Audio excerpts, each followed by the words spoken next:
motiv. Mulțumim că ne-ați făcut să ne dorim să plecăm din țară, să avem unde să muncim. Mulțumim că băgați hoți în pușcărie care fură să pună copiilor în farfurie. Mulțumim pentru atâția deputați alți, ce mai votați, ce taxe ne mai băgați. Mulțumim, ne bucurăm că vă plătim. Alții care dorm atât în scaune nu mai găsim. Și mulțumim că în țara asta toate sunt poate. Ar fi matematică, nu dacă ar fi exacte. Mulțumim, acum traiul e mai ușor.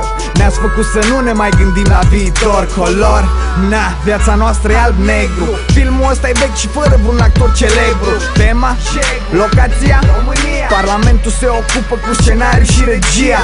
Epidemia de sărăcie acum începe și la următorul mandat o să ne înțepe. O să luăm la țepe ca în vremea lui Țepeș. Deci, oricum mai pune ștampila, tot dai greș. Nu suntem fresh, nu rulăm. De fapt, doar cei de căcat afară noi preluăm. Vise de români, ne credem în trend, dar din ghetou până în centru suntem second hand.